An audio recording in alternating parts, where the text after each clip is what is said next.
আপনারা কোনো শান্তিতে থাকতে পারবেন না, বাংলাদেশের জনগণ আপনাদের জীবনকেও জাহান্নাম বানিয়ে ছাড়বে।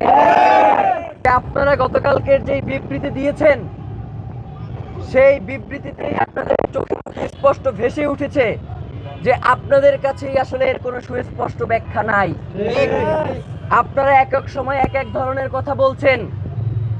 এই বলছেন খুনি ভারতে পালিয়ে গেছে, আবার এই বলছেন যে খুনি দেশে আছে। বাংলাদেশের গোয়েন্দা সংস্থার আসলে কাজ কি?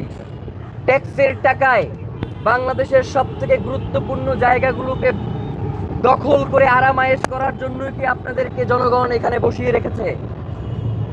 আপনারা যদি ওসমান হাদির মতো এত গুরুত্বপূর্ণ বাংলাদেশের স্বাধীনতা সার্বভৌমত্বের প্রতীক জুলাই জজবার প্রাণ শহীদ ওসমান হাদির খুনের ঘটনাকে যদি এইভাবে তুচ্ছ-তাচ্ছিল্য করেন, যারা বাংলাদেশের জনগণের জীবনকে জাহান্নাম বানিয়ে দিতে চান, বাংলাদেশের জনগণ যতক্ষণ পর্যন্ত স্বাধীনতা সার্বভৌমত্ব রক্ষার এই আন্দোলনে রয়েছে, আপনারা কোনো শান্তিতে থাকতে পারবেন না, বাংলাদেশের জনগণ আপনাদের জীবনকেও জাহান্নাম বানিয়ে ছাড়বে। আমরা বলতে চাই, আমরা যে দুইটা দাবি জানিয়েছি, আপনারা এখন পর্যন্ত খুনি কোথায় রয়েছে? আপনারা খুনির ড্রাইভারকে গ্রেফতার করছেন, খুনির ড্রাইভারকে আপনারা গ্রেফতার করতে সক্ষম হন নাই। খুনির যে পিতামাতা রয়েছে, খুনির শ্যালক রয়েছে, এক এক সময় এক একজনকে উঠিয়ে নিয়ে আসেন এবং বলেন যে তারা আমাদেরকে পর্যাপ্ত তথ্য সরবরাহ করতে পারছে না।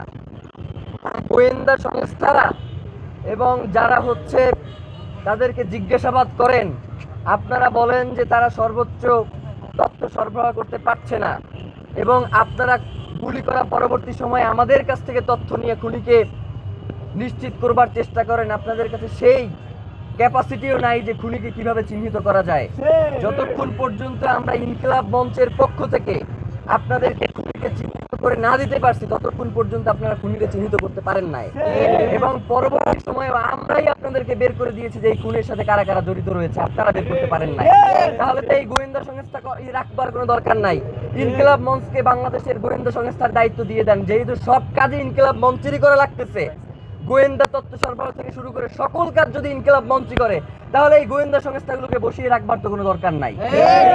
আমরা দ্বিতীয় দাবি জানিয়েছিলাম যে সিভিল মিলিটারি ইন্টেলিজেন্সের মধ্যে ঘাপটি মেরে বসে থাকা আওয়ামী দোসরদেরকে চিহ্নিত করে আপনারা গ্রেফতারের আওতাধীন করেন।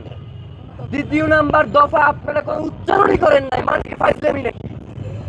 মানে বাংলাদেশের জনগণ, কোটি কোটি জনগণ আপনাদেরকে দুইটা দফা দিচ্ছে, আপনারা কোনো তোয়াক্কাই করতেছে না।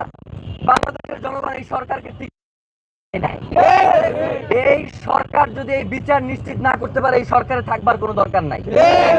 বাংলাদেশের জনগণ দীর্ঘ 15 মাস ধরে এই সরকারের সকল অন্যায়কে শুধুমাত্র বৈধতা দিয়েছে যাতে জুলাইয়ের এই বিচারগুলো হয়, যাতে বাংলাদেশের স্বাধীনতা সার্বভৌমত্ব অক্ষুণ্ণ থাকে।